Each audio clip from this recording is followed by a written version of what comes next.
¿Cómo están? Muy buenas tardes, bienvenidos, buen fin de semana para todos en esta mitad del mes 8 del año. ¿Cómo se va pasando el tiempo que van transcurriendo los días? Algunos con una normalidad, otros con una nueva normalidad. Bueno, son las cosas que nos tocan vivir en el mundo, así que mucho por ese lado no hay para agregar, ¿no? Bueno, vamos saludando a la gente que se va sumando a nuestro @ciberperiodismo ya, que lo compartimos los días miércoles y los sábados a las 7 de la tarde. Y nos gusta hacer, porque la idea es hacer este recorrido por la Argentina y nos vamos de una punta a la otra. Pasamos por Tandil, pasamos por Quilmes en la provincia de Buenos Aires, Tandil en la provincia de Buenos Aires también.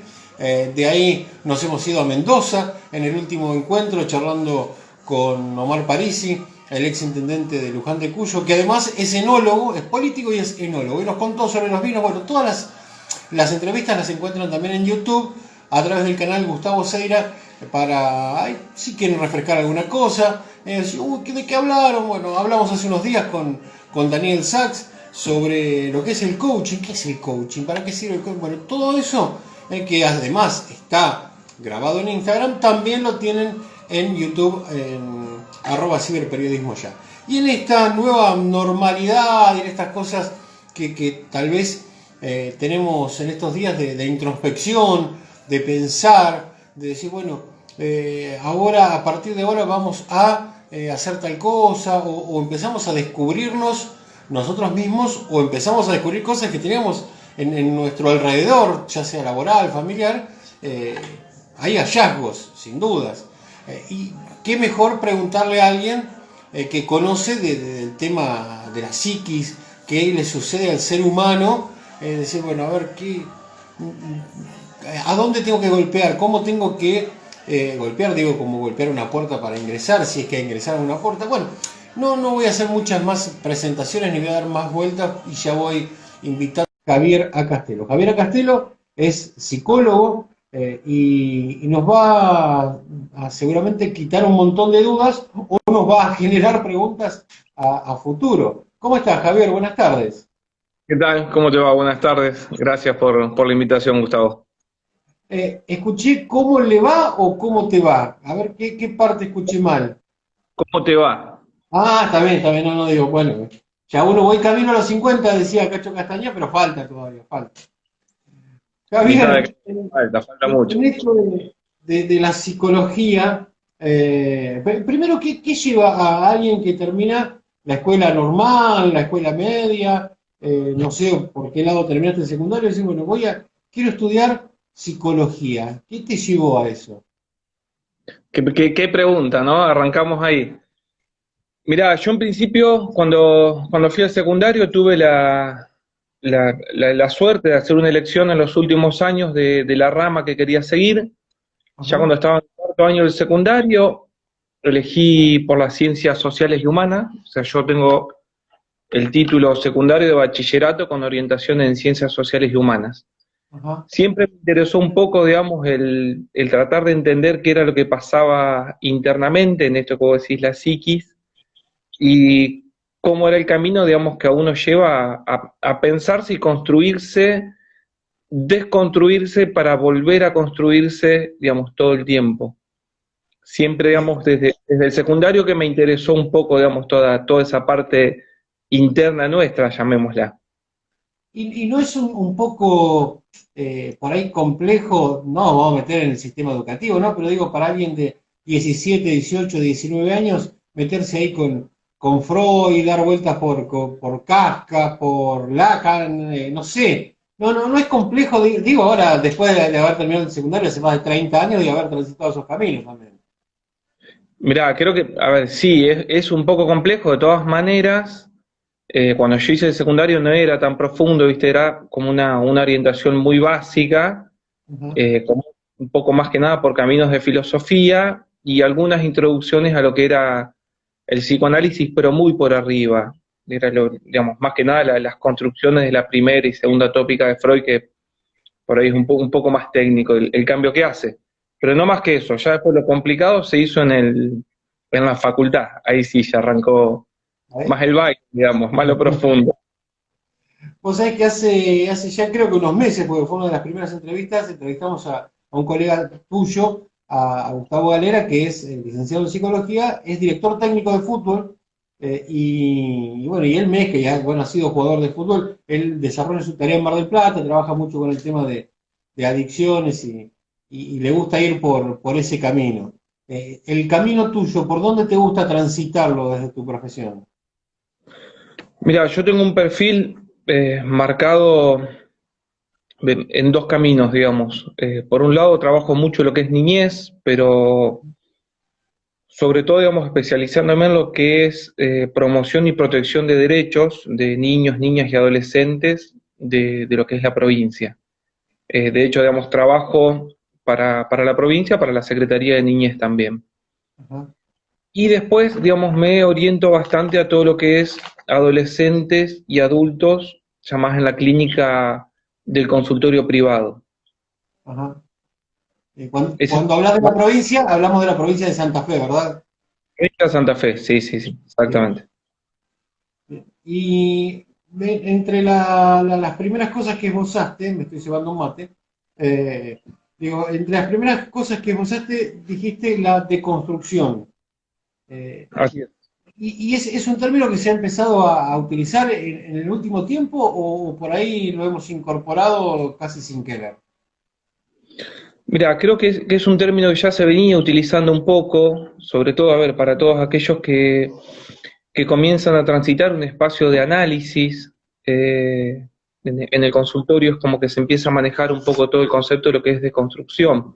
Empiezan a hacer ese camino a veces sin darse cuenta y otras veces se van dando cuenta y empiezan como a cuestionarse, uno mismo se empieza a cuestionar algunos conceptos que viene ya incorporado desde el inicio de nuestra historia. Ajá.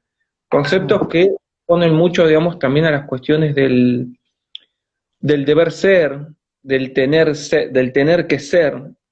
Entonces, por ahí esos conceptos a veces no son lo que uno quiere, pero en el deber ser es donde se produce, digamos, ese choque, esa dicotomía entre uno y el otro y empieza la puja a ver de a qué le respondo, ¿no? Si a lo que yo quiero o a lo que los demás quieren. Entonces ahí empieza a jugarse un poco, digamos, el camino de la desconstrucción, de lo que aprendimos y empezar, digamos, a recorrer un camino con lo que uno quiere ser. Pero El es un cambio, término, sí, relativamente no tan nuevo, pero puesto en nombre de construcción, creo que sí se usa hace poco y bueno, sobre todo en este contexto también. los cambios generacionales han tenido que ver también en esto de qué es lo que quiero hacer o es lo que me obliga o el sistema me lleva a hacer. Me da esa sensación con lo que vos explicás tan claramente que Ujú. hace unos cuantos años había que ser de una determinada manera. Y hoy no sé si es llamarle rebeldía o qué, pero bueno, las nuevas generaciones es como que van más orientadas al segundo camino, entiendo, si es que hubiese un segundo camino, de hacer lo que realmente tienen ganas, ¿no? Sí, van un poco más orientadas en ese camino, pero de todas maneras, por lo menos yo te hablo desde lo que puedo ver, ¿no? Del contexto en el que estamos y con la gente que yo trabajo, cuesta mucho, digamos, esto a ver de la rebeldía o de hacer lo que tienen ganas de hacer, no es sin un costo. Por Ajá. lo general, digamos, es hacer lo que tienen ganas de hacer, pero también les genera angustia, o sea, porque en un punto terminan respondiendo a, digamos, a patrones que son, digamos, ajenos a la persona, son patrones ya impuestos, digamos, por otros, por la sociedad, por la familia, por la cultura, por la escuela. Acá Daniel Sachs nos aporta, dice, los mandatos. ¿Tiene que ver con eso? Con los mandatos, exactamente, como dice Daniel, ahí lo estoy leyendo. Tiene que ver con los mandatos, exactamente. A ver, yo te pongo un ejemplo sin abrir un debate tan amplio, pero se va a abrir seguramente. el mandato de decir, yo tengo muchos pacientes, tanto varones como mujeres, que, digamos, se angustian mucho por tener una cierta edad y no tener hijos o no estar en pareja todavía. Estamos hablando de pacientes que son relativamente jóvenes, entre 30, 40 años, entre 20 y pico y 30 y pico de años, y le genera una angustia muy grande el no estar en una pareja formal y no tener hijos todavía. Entonces, ¿a qué responde ese mandato? ¿Quién dice, digamos, que a los 30 años vos tenés que estar de alguna manera casado o casada y ya con hijos y la casa y el auto y etcétera, etcétera? Esos son mandatos sociales, digamos, que en alguna manera, a ver, en la situación de análisis hay que ir desentrañando, digamos, si esa angustia se genera por algo propio o si realmente, digamos, está anclado un mandato social o familiar o, o de alguna manera de una religión. También. Qué buen aporte ese de las religiones que en definitiva a veces tienen un mismo eje en común, que es tener el mismo Dios o la misma esencia, o vaya uno a darle cada uno el nombre que quiera. Te vuelvo a lo particular, Javier. Ahí está, me gustó eso del mate.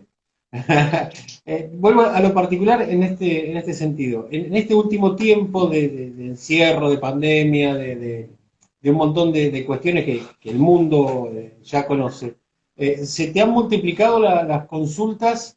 eh, Me refiero a, bueno, tanto con los chicos, o sea, cómo buscar una normalidad o qué hacer con determinadas situaciones. Entiendo que aparecieron un montón de angustias, un montón de cosas que estaban guardadas en algún rincón, ¿no?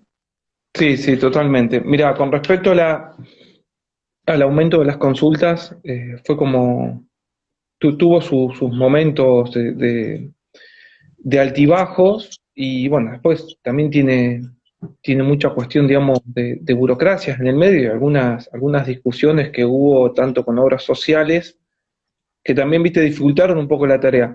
Algunos continuamos el trabajo de todas maneras de forma remota. Al principio sí hubo un aumento de las consultas y en esto, a ver, de sentirse solos y si íbamos a poder seguir conectados online. O sea, yo con la mayoría de mis pacientes, digamos, siempre tuvimos contacto de una u otra manera, o por llamado telefónico, o por sesiones online, audios, siempre, digamos, hubo un contacto. Después de eso, digamos, llegó un punto en el que realmente es como que la gente ya empezaba como a sentirse saturada del encierro y ya, digamos, las consultas pasaron a cuándo volvés a lo presencial. Ya es como con esa necesidad, viste, de salir de la casa para, digamos, de alguna manera poder romper con algo de la rutina que habían armado.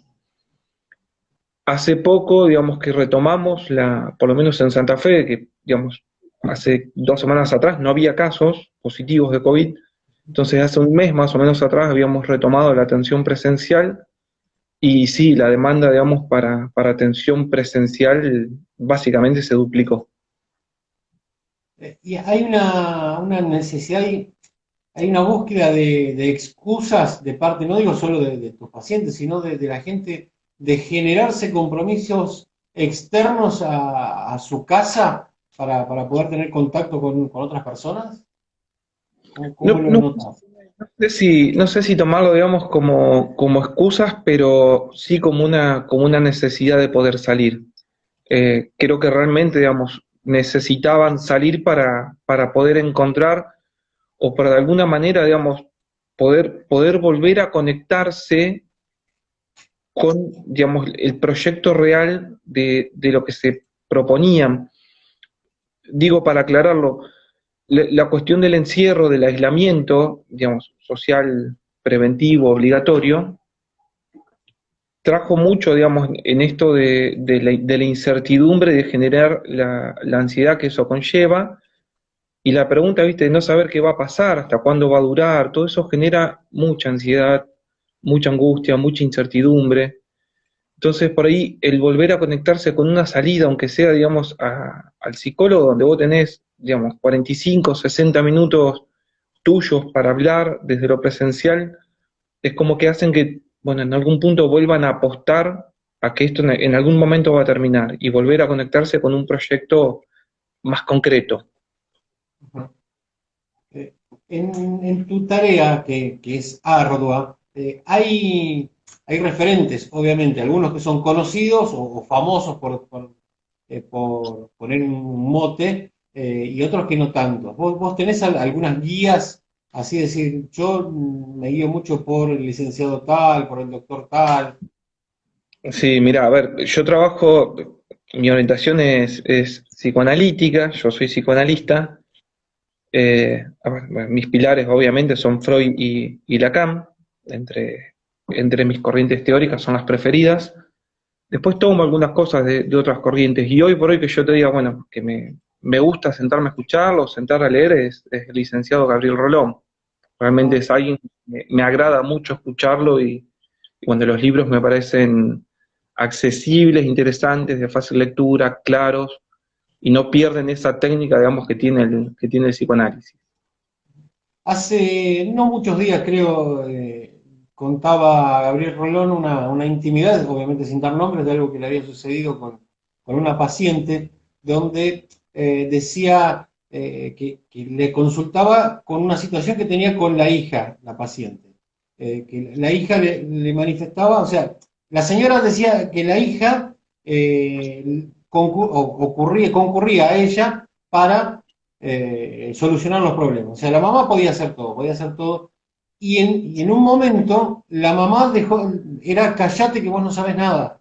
Entonces la consulta que hacía la señora a Gabriel Rolón era en qué momento pasó eso, en qué momento pasó. Y él le daba una explicación, que era el paso de la niñez a la adolescencia. Eh, nos damos cuenta, nos podemos dar cuenta porque el otro día lo hablábamos, salió en la entrevista que hicimos con Daniel Sachs, salió el tema de los chicos, ¿no? Que siempre son los hijos, siempre son chicos, siempre son Ujú. chicos. Ya, bueno, tenemos uno en España, estoy viviendo en España, tiene 22 años, y eso es un chico, y uno tiene la preocupación, hoy por cuestiones particulares, hablaba de mi mamá, con mi mamá, yo voy a cumplir 50 años, o sea, ya uno no es un chico, tengo un hermano de 39, y la preocupación es la misma, o sea, ¿cuándo se deja de ser chico? ¿Quién determina que se terminó la niñez o la adolescencia en el mejor de los casos? Mira, creo que el- quién determina, digamos, el paso de la niñez a la adolescencia es una cuestión, digamos, bastante subjetiva. Creo que a todos nos llega, por lo menos los que la transitamos, que todos las transitamos, digamos, a ver, tenemos un inicio y un fin de la niñez, un inicio y un fin de la adolescencia, y pasás a ser adulto, digamos, lo que conlleva, digamos, determinados duelos. Después, digamos, ¿quién determina cuándo dejas de ser chico y cuándo no? Es una pregunta, digamos, amplia, porque, digamos, yo te la doy vuelta, o sea, digo, ¿siempre somos chicos o realmente los adultos vamos a ver a nuestros hijos como chicos y a nosotros nos cuesta, digamos, aceptar que crecieron, aceptar que son adultos, aceptar que son independientes? Y uno como adulto responsable de un niño también tiene que hacer un duelo en donde hay que darle esas alas. Ahí escribe el arquitecto Santiago Castelo, mi hermano, decía Lacan, somos una realidad temblorosa y vacilante hecha del deseo de nuestros padres. Ujú. Eso es un poco, viste, hablando en referencia a lo primero que arrancamos cuando hablábamos de los mandatos y de responder a mandatos otros. Siempre es al deseo del otro que se responde. Eh, a veces los padres, transitando creo que por este camino, tenemos esa cuestión eh, de cosas cotidianas que a veces hasta molestan. Bueno, ¿cómo te fue? Hoy, por ejemplo, en una situación familiar, no sé dónde fue el machín, ¿cómo te fue? O ayer, no sé. Se había ido al gimnasio a cumplir con su rutina de futbolista. O sea, no te puede ir mal yendo al gimnasio. O sea, fuiste al gimnasio, hiciste la rutina que te dijo el profe. Es decir, está esa preocupación que le haya ido bien, y después cuando bajás, decir, la verdad, no sé, por ahí es exagerado, pero en esto también hay un hilo conductor en todos los padres, calculo yo, o la mayoría. Sí, hay un hilo conductor. De todas maneras, por ahí lo que tenemos que entender es que, a ver, ¿por qué? Yo te pregunto, digamos, ¿por qué no te puede ir mal en el gimnasio? ¿por qué no podés volver angustiado a una clase de gimnasio? ¿Qué es lo que determina que una clase de gimnasio tiene que ser relajante o que tenés que volver feliz del gimnasio? Vamos, a vos te puede pasar que quizás vas al gimnasio y te renueva. A mí no. A tu hijo quizás que sí. ¿Me entendés? Entonces son cuestiones subjetivas. Quizás un ejercicio que no te salió te frustra y volvés mal porque querías que te salga. Entonces ahí un poco volviendo a lo otro, digo, uno como adulto, que supongo que te debe costar también, a ver, sentir que ese niño no te quiere, ese niño, entre comillas, no te quiere contar cuál es su malestar. Porque en un punto te hace sentir que no te necesita y vos como adulto te pones en el lugar de que vos tenés que contenerlo, tenés la obligación de contenerlo, vos tenés que poder contenerlo, porque si vos no podés, que sos el papá, ¿quién lo va a hacer? Entonces ahí es donde vos decís, bueno, pará, necesita su espacio. También hay que, a ver, en algunos momentos también hay que transitar la angustia, no está mal, no está mal. A veces uno necesita esos 10 minutos de soledad para poder llorar, desahogarse y salir de la habitación, digamos, y estar más tranquilo. ¿Eso no se puede interpretar como una sobreprotección también? Sí, claro. Por una sobreprotección que, bueno, después habrá que entrar en una cuestión de análisis de cada uno, digamos, de ver por qué, digamos, tiene esa necesidad de sobreprotección, digamos, con sus hijos o con un niño o niña, que quien sea. Javier, se habla, entre tantas cosas de las que se hablan, o por ahí uno tiene más tiempo para escuchar, es de la nueva normalidad, o algunos dicen nueva modalidad, pero bueno, nueva normalidad. Si es nuevo, no sé si es una normalidad, o no sé, qué es lo que vislumbrás que se viene? Porque creo que cambió, como en algún momento, viste que hay hechos que cambian la historia de la humanidad. No sé, el desarrollo de Internet para mí cambió en la historia de la humanidad. En alguna medida habrá sido el invento de la rueda. Ahora una pandemia cambia todo el destino de la humanidad, pero no momentáneamente apareció la vacuna, salimos todos contentos. Parece que hay un montón de cosas que ya no van a ser como eran antes. No, creo que hay cosas que no van a ser como eran antes, pero mira, creo que todo es un cambio muy grande. Vos fijate, digamos, que hoy una de las mayores preocupaciones o no sé si preocupación, pero a ver, uno de los mayores motivos de ansiedad o de angustia era justamente, digamos, el estar aislado y tener que acostumbrarse al manejo de las herramientas remotas. A esto, por ejemplo, hacer un vivo, una entrevista, digamos, a través de un vivo. Y esto generaba mucha preocupación también. Y vos decís, bueno, fue un cambio realmente, digamos, tener que acostumbrarse a lo remoto. Yo lo dejo como una pregunta. Si tengo que darte una opinión, creo que fue un cambio, digamos, el modo de usarlo, pero, digamos, nosotros estamos, sobre todo poniendo la mirada, digamos, en los adolescentes, digamos, una franja entre los 15 y los 20 y pico, 30 años, que no sé si realmente, digamos, fue un cambio al 100%. Digamos, tenemos una generación de adolescentes y adolescentes adultos, digamos, que la herramienta remota era lo principal, incluso hasta para postergar algunas situaciones de encuentro personal. Digamos, herramientas como Instagram o Facebook, de hacer un vivo y subir las imágenes y las fotos, digamos, muchas veces postergaba también un encuentro personal. Digamos, muchas veces, digamos, yo escucho a muchos pacientes que se miden, digamos, por la cantidad de seguidores o por la cantidad de gente que ve un vivo. Y hoy hacer un vivo, digamos, para hablar con familias o con amigos, generaba mucha angustia. Entonces, ¿que va a haber cambios? Va a haber muchos cambios, seguramente haya muchos cambios. Después con el tiempo podremos evaluar si fueron positivos o no. Eso es algo, digamos, que yo ni nadie puedo asegurar, digamos, cómo van a ser los cambios y si van a ser realmente positivos para la sociedad. Hay cosas que vos ves y bueno, unos cambios muy interesantes, gente, digamos, que colabora muchísimo o ha empatizado mucho con el otro, con el que tiene al lado, digamos, y ha hecho un cambio rotundo. Hay mucha gente que no. Mucha gente, digamos, que esto, de esta pandemia ha sacado, digamos, un provecho económico netamente, y vos decís, bueno, hay cambios que no van a estar buenos, y te vas a tener que acostumbrar. Sí va a haber que acostumbrarse, digamos, a otra forma de relación, eso seguro, y de Y todas me maneras pasa también marca esto. Si deja una marca que, a ver si vos decís, hoy pasaste por una pandemia, es una situación de incertidumbre, porque por lo menos yo, digamos, y calculo que vos tampoco, y muchas de nuestras familias jamás habían pasado por algo así. Entonces te desconcierta, porque no sabes qué hacer, no sabes cómo actuar. Entonces, digamos, esto te deja una marca, también te deja un aprendizaje. Vos decís, bueno, para el día de mañana, digamos, si llega a haber otra pandemia, ojalá que no, digamos, que no pase, pero ya hay un aprendizaje de cómo manejarse, digamos, con esto. y notás que hay una desaprensión también por parte de algunas personas. Yo desde el comienzo lo sigo bastante al doctor López Rossetti. Me Ajá. gusta su forma de explicar, por ahí he leído alguna de sus cosas, que me parece algunas cosas están buenas, otras por ahí no tanto, pero bueno, es como todo, ¿no? Y él desde el comienzo reflejó el tema de la utilización del barbijo. O sea, ¿para qué es el barbijo tapabocas?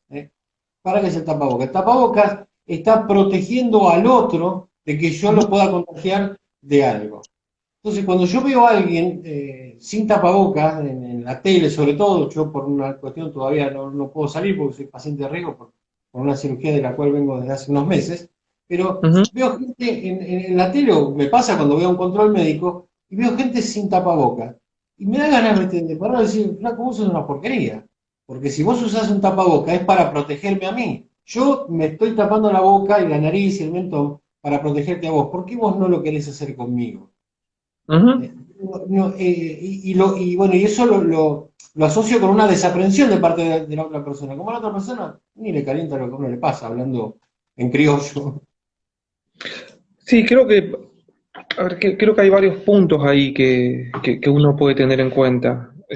Sí adhiere un poco, viste, a esta desaprensión, yo la llamaría un poco falta de empatía, digamos, con el otro, También. de, a ver, de no entender que, por ejemplo, vos sos paciente de riesgo, o de que mis viejos, digamos, por la edad son pacientes de riesgo, y que tienen que ir al supermercado, y que tienen que hacer una compra, etcétera, etcétera, y se cruzan con gente, digamos, que no toma las medidas de protocolo al pie de la letra, digamos, que sería lo ideal, y es lo que se aconseja hacer, y es lo que hay que hacer.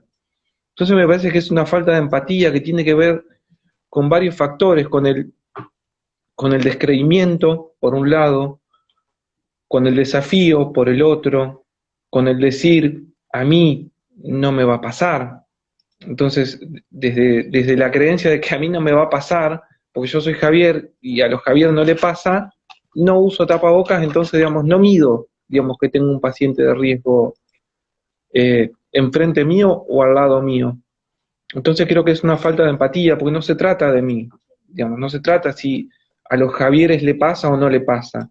Se trata, digamos, de una pandemia que está pasando a nivel mundial y todos tenemos que respetar el protocolo. Todos, pacientes de riesgo y pacientes de no riesgo, todos tienen que respetarlo porque es una forma de empatizar y de cuidar al otro, de preocuparte por el otro.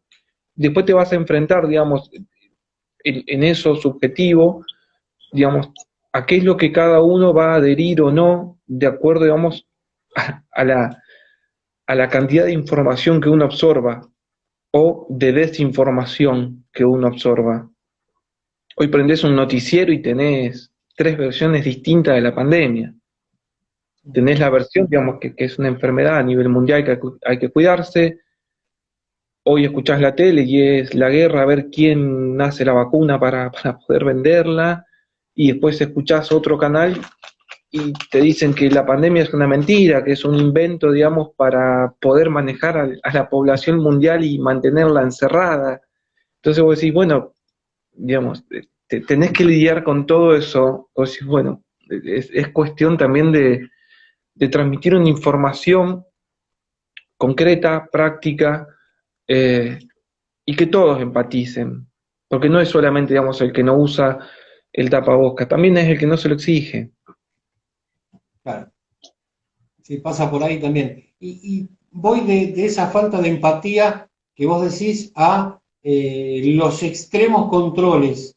A veces hay medidas que pueden ser exageradas, no sé, salgo, un familiar sale 3 veces por día de mi casa por el X motivo, y en las 3 veces que vuelve, bueno, hay que bañarse, cambiarse la ropa. O sea, eso también sería parte de la normalidad, o sería tal vez una exageración a lo que pueda llegar a suceder en derredor de esa familia.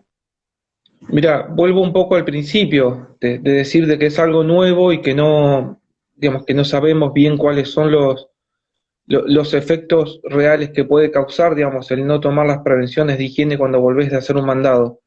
Entonces, creo que en ese sentido las medidas extremas nunca están de más, a mi criterio. Después, digamos, habrá que evaluar si esas medidas extremas, digamos, se amplían tanto que ya te están impidiendo a vos el funcionamiento normal de tu rutina y ya se convierte, digamos, a ver, en, en una situación más sintomática.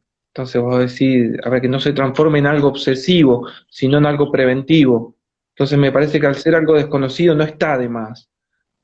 Hay que cuidarse, hay que lavarse las manos. Yo, a ver, entre paciente y paciente, yo me lavo las manos, higienizo el consultorio. Yo antes, digamos, tenía un paciente cada 1 hora, de los cuales 15 minutos de por medio tenía libre. Hoy dejo, digamos, media hora libre entre paciente y paciente y limpio el consultorio cada vez que se va alguien. Y digo, ¿está de más? Y no, no está de más. Me parece que es una cuestión de cuidado. Y los más jóvenes son por ahí los que, no por falta de empatía, pero sino los que tal vez subestiman un poco la situación. Sí, creo que sí, digamos, a ver, tanto los más jóvenes como todos lo hacen. A ver, los más jóvenes son los que más desafían los límites, me parece, de la situación, al menos por lo que veo. Digo, las fiestas clandestinas desactivadas, la cantidad de gente, digamos, que se reúne en tal o cual playa, digamos, dentro de lo que es Santa Fe y alrededores. Creo que sí, creo, a ver, que todos desafían los límites desde este relajamiento, desde esta tranquilidad también, que en Santa Fe hubo casi, creo que, no recuerdo exactamente cuánto, pero creo que 2 meses o un poco menos sin casos positivos. Entonces también llevó, digamos, a esto de decir, bueno, un relajamiento total. Y de ahí surgió, bueno, sí, se desafían mucho los límites, y los Eh, adultos también lo hacen. No, no y solo los vos, jóvenes, los adultos también. recién, recién decías de la fiesta, nosotros vos sabés que acá, bueno, los que por ahí nos siguen a menudo saben que vivimos en Rafaela, pero somos de Mar del Plata, ¿no?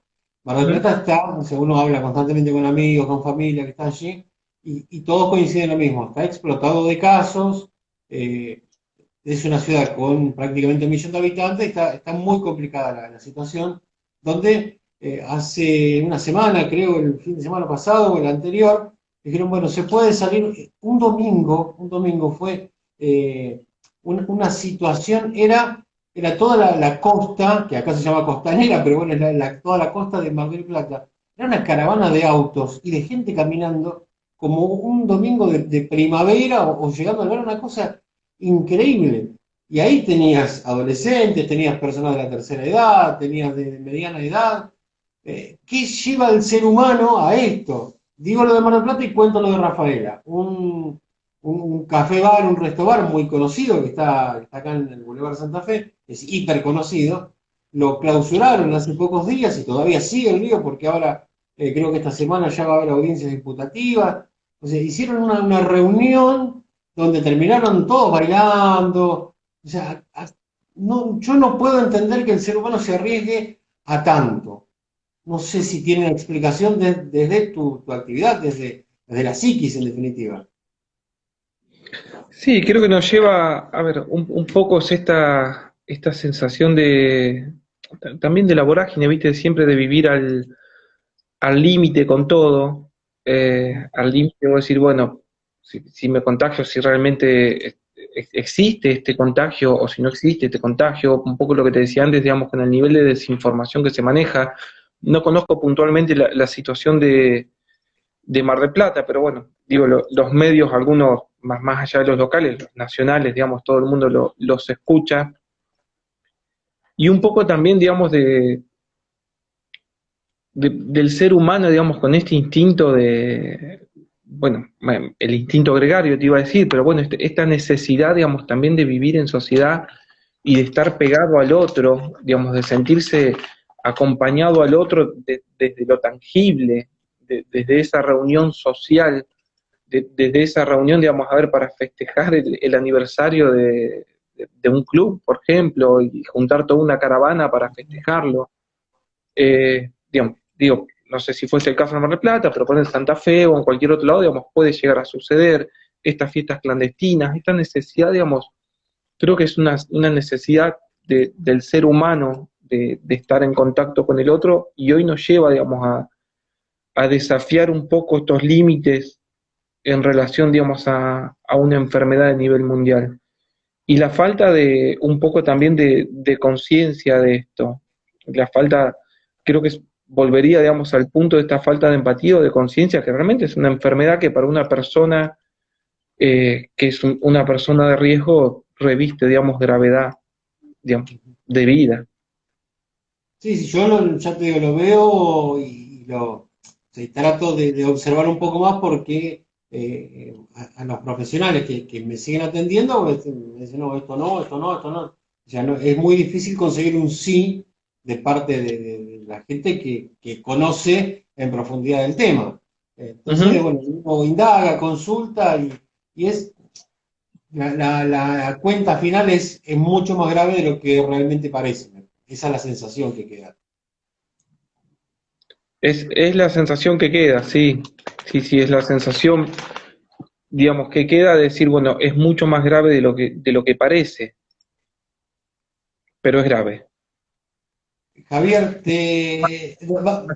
Digo, realmente, digamos, es una situación, digamos, grave en muchos sentidos, que los mires, desde la salud, desde lo económico, es grave. Digamos, es difícil poder encontrar una línea, digamos, equitativa, una línea que equilibre, digamos, un poco el cuidado de la salud con el cuidado, digamos, de la pérdida de lo económico.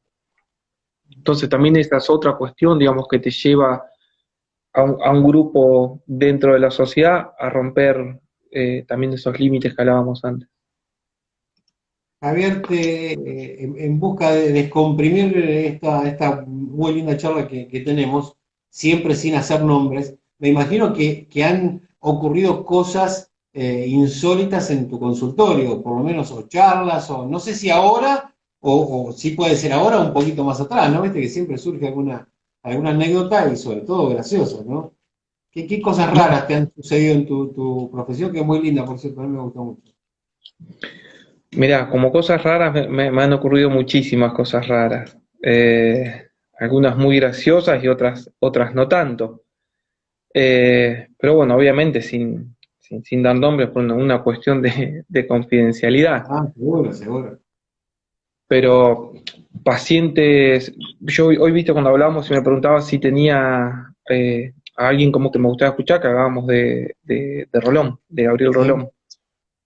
Eh, que en eso, digamos, que me pasa, digamos, creo que tomé herramientas de algo que yo había leído de él, pero pacientes que, digamos, que han llegado al consultorio planteando, digamos, con su idea de que vine a matarme, básicamente. Entonces vos decís, bueno, que te quedás como así, vos decís, y, Claro, digamos, ¿qué y ahí, método prefieres? claro, y ahí es donde vos empezás, viste, vos decís, bueno, ¿qué hacés? Porque vos tenés una formación que todos, vos decís, en la facultad no te dicen qué tenés que hacer en esto. Pero un paciente que literalmente me planteaba que había llegado, digamos, al consultorio y que se iba a suicidar ahí. Entonces, viste, te quedás así, bueno, por lo menos le digo, no, me dice, vine acá, dice, para no matarme, pero me voy a matar. Bueno, entonces ahí ya te da una pauta de decir, bueno, si estás acá es porque no te vas a matar. Entonces, digo, bueno, qué suerte, digo, que viniste acá y no tomaste otra decisión. ¿Qué, Pero, qué momento tener a alguien que te hace ese planteo así y son tan de frente, ¿no?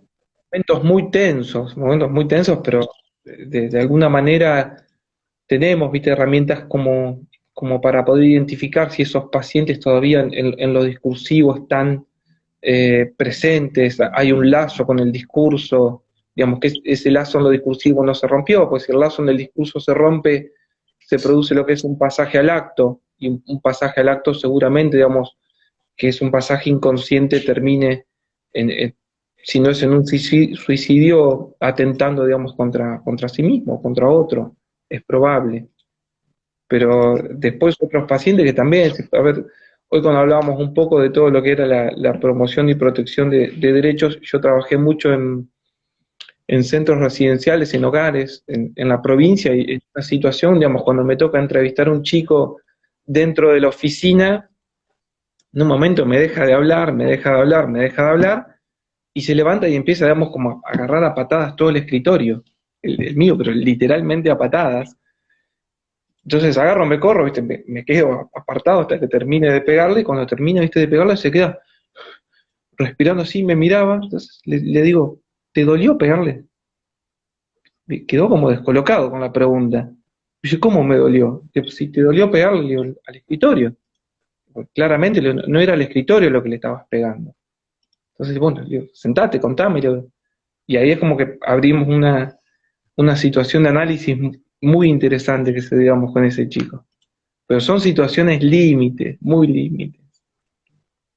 ¿Tenés la sensación, Javier, que, porque a veces pasa, yo lo he hablado, yo te digo, con tu colega, con Gustavo Galeán, en algunas ocasiones que hemos tenido ocasión de trabajar en el fútbol juntos, y muchas veces da la sensación que cuando vos hablás, en este caso, bueno, en una entrevista o en otro ámbito, con un profesional de la psicología, es como que estás pensando, uy, pero me está evaluando, no me está evaluando, o sea, pero no dentro de una consulta, sino en el La cotidiano vida, laboral.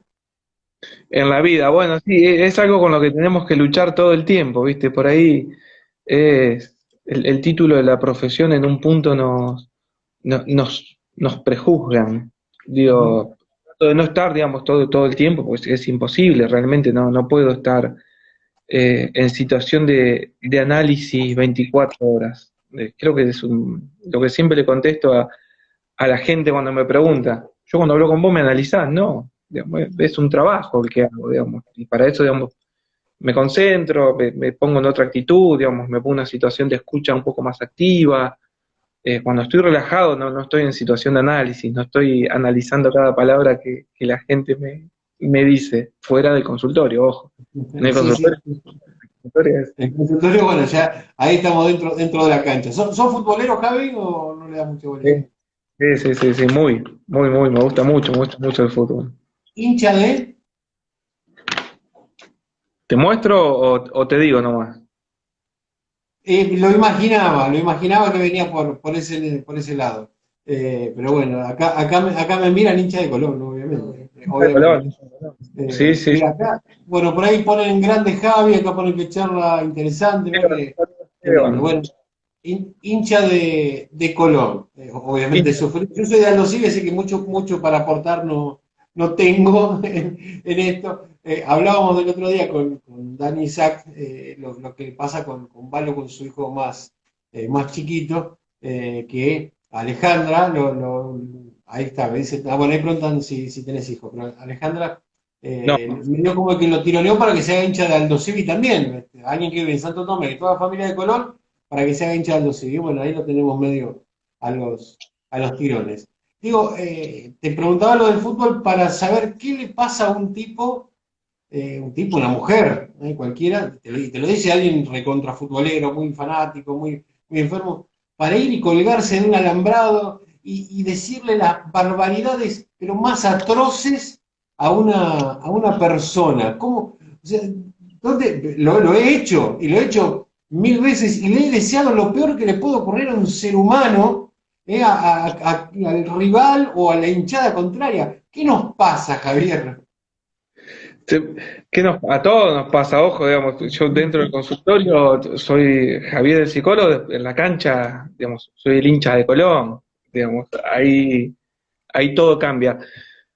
Mirá, creo que lo que pasa es, no quiero entrar en cuestiones muy técnicas, pero a ver, cuando uno se identifica con la masa, diría Freud en Psicología de las Masas y Análisis del Yo, el yo se empobrece, digamos, en función de la identificación con la masa. Entonces ahí, digamos, es cuando decís, en ese empobrecimiento yoico bajás a las funciones más primitivas y te colgás del alambrado y lo puteás al árbitro, lo puteás al jugador. Digamos, creo que lo que nos pasa, digamos, ahí es esa situación, digamos, de volver a funciones más primitivas y romper con algunos diques morales, digamos, que nos llevan a determinadas inhibiciones. Pero bueno, por suerte la mayoría se mantiene y no, si no los partidos de fútbol todos terminarían en cualquier cosa y no es así. Digamos, tenemos situaciones, obviamente, de violencia que no tienen nada que ver con esto que estoy diciendo, sino supongo que por intereses económicos que hay dentro de las instituciones. Ahí te tildan como, dicen, Sabalero, creo que se pasó el mensaje, pero decían como toda persona de bien, todo hombre de bien. Me pasó por acá Sabalero como toda persona de bien, dice Dani, ¿viste? Se va acoplando y obviamente también uno busca no sé de qué modo, pero busca en esto del fútbol y de, no sé, es como un refugio. Preguntame lo que quieras de la Champions, que te digo, te cuento todo de la Champions. Cuando a mí la Champions, tengo que andar preguntando, ¿quién es Mbappé? ¿Quién es Mbappé? El que jugaba, no sé, ni idea. Y hoy te digo, no, hoy te hablo de lo que pudo haber pasado hoy con el City, te puedo contar lo del Barça ayer. Es un refugio, en definitiva, me parece, ¿no? El tema del fútbol, más que nada en estos tiempos. Sí, sí, sí, creo que sí. Creo que, a ver, es como un escape también, viste, al que le gusta el fútbol lo tiene. No todos les gusta el fútbol, viste, otros tienen otros deportes u otras formas un poco de escaparle, digamos, a la sensación de angustia que hoy este aislamiento genera. Algunos es fútbol, otros con la Play, otros pintando, otros leyendo un libro, pero es una forma de abstraerse y a los que nos gusta el fútbol poner 90 minutos la cabeza en otro lado que no sea estar pensando todo el tiempo lo mismo. Que está Yo bueno, siempre, porque es con la rutina también. siempre me pregunto a la persona que no le gusta el fútbol, ¿qué le gusta de la vida? ¿Viste? Es como ¿viste? La película del Choco Suárez, el fútbol o yo, ¿viste? Que Fútbol o yo. por ahí. Buen material también para trabajarlo en psicología ese, ¿no?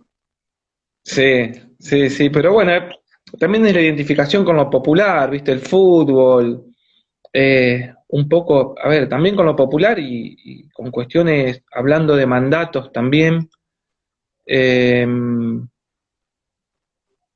sociales, digo, el fútbol siempre tan históricamente el deporte de hombres, ¿viste? Entonces hoy encontrar un hombre que no le guste el fútbol, vos decís, ¿cómo no te gusta el fútbol? ¿Cómo puede ser? Sí, sí, sí. Entonces, digamos, creo que también son culturas que vamos heredando y heredando y heredando, vos decís, bueno, está socialmente instalado que el argentino tiene que ser fanático del fútbol. Ujú. Sí, Por aparte eso, qué sé yo, creo que une, que es motivo de charla, no sé. Javier, en estos días de tantos días de encierro, ¿qué es lo conveniente? Yo, por ejemplo, cuando hago los vivos, que son 2 veces por semana, hago Instagram y 2 veces por semana en Facebook hago otra cosa, que es la historia de Alto Civi, interactúo mucho con la gente que escribe. Pero para mí, y familiarmente incluso, es toda una rutina, o sea, no es, viste, bueno, pongo el teléfono, o sea, la rutina es afeitarme, es como cuando me tocaba hacer televisión, es afeitarme, de estar prolijito, que se vea más o menos bien, que la música, che, que no haga ruido. Digo, la gente que les toca el encierro, no está bueno eso de todo el día la pantufla o las ojotas, ¿no? me parece que hay que tener también una pequeña organización interna, ¿no? Para el día a día, aunque sea dentro de la casa.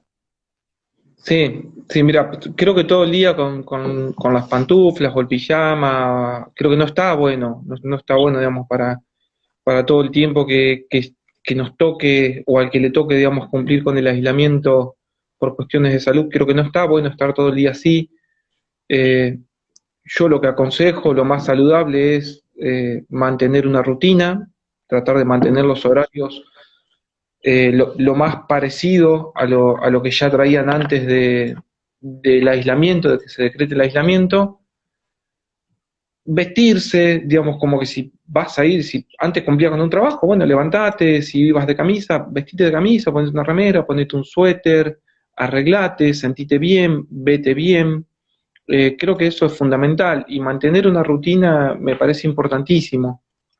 Y después, con algunas otras cuestiones, sí tener un poco de cuidado. A ver que aquellos que hoy cumplen un poco con trabajos remotos, que no se desvirtúe tanto, ¿viste? Porque por ahí el trabajo virtual no tiene un horario establecido. Ajá. Entonces, puede llegar a generar, digamos, situaciones de estrés elevada. Vos te levantás a las 8 de la mañana, quizás te conectás y abriste, cerraste los ojos, son las 12 de la noche y seguís laburando. Cosa que si lo hacías presencial era de 8 a 5. Entonces, viste que tampoco si cumplís con un trabajo de manera remota, que tampoco te absorba el 100% de la vida. Dejate, digamos, espacio para hacer otra cosa. Al que le guste la meditación, entrar a páginas de meditación, hay algunas que están muy buenas, al que le guste el mindfulness, que son técnicas de concentración, hacerlas. También, digamos, hay páginas que son aconsejables, tener el espacio para uno, así sea, o decir, bueno, 2 horas para hablar por teléfono, jugar a la Play, salir a caminar, cosas que se pueden hacer, digo. Entonces me parece que está bueno cumplir con el aislamiento, pero no está bueno, digamos, que ese aislamiento te lleve, digamos, a una situación en la que te descuides. ¿Recomendás la serie de Freud en Netflix? Eh, sí, la serie, la vi. No, no te noto convencido. No, porque dependería, digamos, para qué y para quién, digamos, si la tengo que recomendar para alguien que quiera como de alguna manera entrar en el terreno del conocimiento de lo que es el psicoanálisis, y te diría que no, porque es muy loca la serie, o sea, tiene momentos que si no entendés un poco la técnica o un poco, digamos, la bibliografía de Freud, hay cosas que te la vas a perder, va a costar, digamos, poder entenderla. Entonces, digamos, para alguien que ya tiene una lectura, sí, la recomiendo, está buena, es muy interesante. Pero para el que quiere introducirse en la cuestión de entender qué es el psicoanálisis y cómo trabaja, creo que los libros volviendo a lo inicial, los libros de Rolón son muy interesantes y muy claros. Eh, Charlos de Diván, 1 y 2, Los Padecientes, 1 y 2, ayúdame un poco. Y tenés El precio de la pasión, Historias inconscientes, El lado B del amor, Cara a cara, y Y después hay tenés las varios dos. que no me los he perdido, pero bueno, ya llegará. Digo que hay varios de los que nombraste que me los he perdido, pero digo, ya llegará, porque es como que uno ves que quiere, historias inconscientes nos aporta ahí el arquitecto Santiago Castelo, lo mejor, dice él. Historias inconscientes. Bueno, a mí personalmente me gustó mucho el lado B del amor. Es uno de los que más me gustó de Rolón. Me parece súper interesante y que rompe, digamos, con algunos, no sé si viene a romper, pero sí viene, digamos, como a exponer algunas situaciones en relación al amor y aclararlas un poco. Viste, todo esto de que, a ver, que el amor es tan lindo, es color de rosa. Bueno, no, pará, no es tan así. El amor tiene su lado B, que es el lado que no está bueno.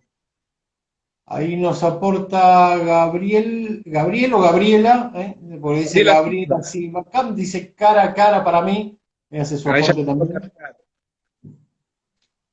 Y por acá también nos aportaba, Daniel decía, espera que por ahí quiero toquetear y no debo toquetear. Digo, aportaba por ahí cómo vas a saber lo que es jugar a la pelota, una frase de un poema de Walter Saavedra. No la alcancé a leer, no sé qué decía. Espera a ver si lo podemos buscar. Dice, ¿cómo vas a saber lo que es la vida si nunca jugaste a la pelota? Una parte de un poema de Walter Saavedra que ustedes lo han disfrutado. Yo a Walter lo disfruté en sus comienzos en Mar del Plata, como periodista y como relator, y ustedes lo han disfrutado siguiendo a Colón también, ¿no? El sangre y luto que le salía tan bien y con tanta pasión. Vos sabés que yo tuve ocasión de entrevistarlo hace ya unos cuantos años a Walter, y él hablaba de una forma muy especial de Colón. Decía, pero flaco, si vos sos del barrio de Los Pinares, de acá Mar del Plata, ibas a la cancha del ministerio y relatabas a los civiles, relataba a Kimberly, ¿sabes? Y lo hacía con mucha efusividad y mucha pasión. Vos sabés que qué lindo cómo se adentró en la gente de Colón, ¿no? Sí, sí, sí, termina siendo Saavedra una persona muy, muy querida por los sabaleros también. Sí, sí. Bueno, a seguir sufriendo entonces, Javier. Cuando vuelva esto, seguiremos sufriendo. No me acuerdo cómo va la historial. Después lo voy a buscar porque seguramente el martes me voy a encontrar con nuestro amigo en común, con Daniel, y así nos gastamos un poquito el día que le ganamos, que nos ganaron, qué sé yo. Decime, y con esto casi cierro porque a la hora, viste que Instagram te corta.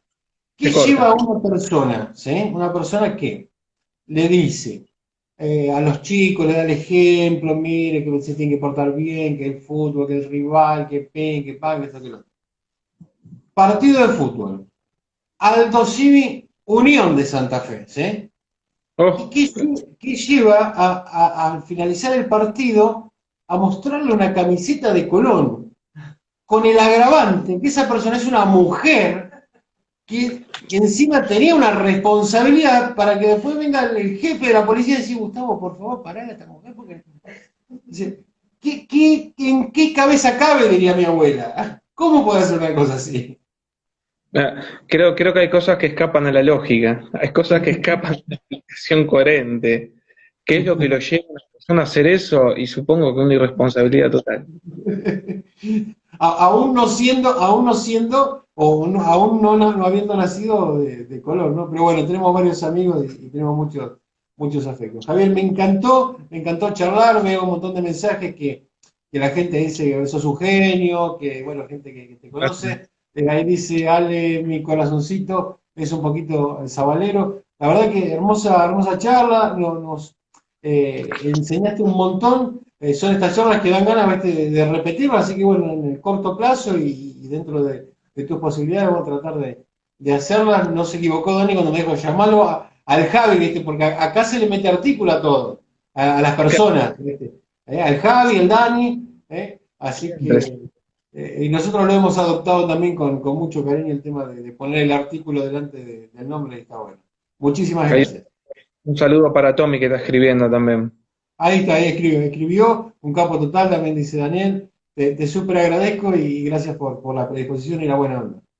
Te agradezco a vos, Gustavo, y cuando quieras, predispuesto, disponible, lo que necesites, y charlamos cuando quieras. Si querés, ahí organizamos con Daniel si se puede hacer una charla de tres en un vivo, no sé si se puede o no, la hacemos encantado.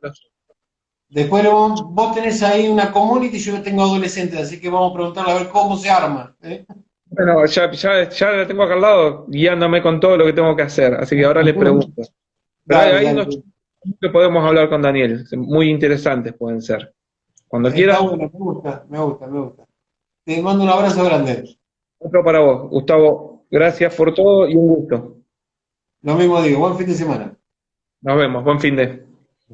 Ahí charlamos con el licenciado Javier Castelo sobre psicología. ¿Sí?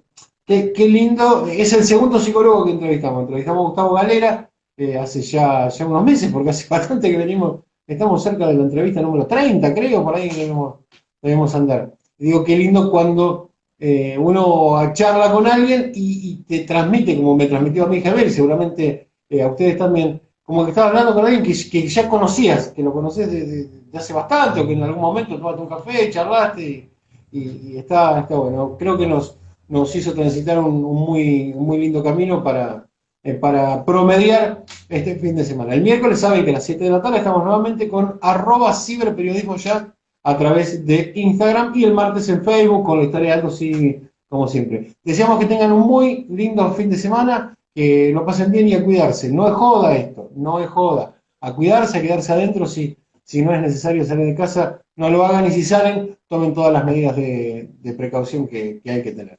Nos vemos en la semana que viene, miércoles, 7 de la tarde. Gracias.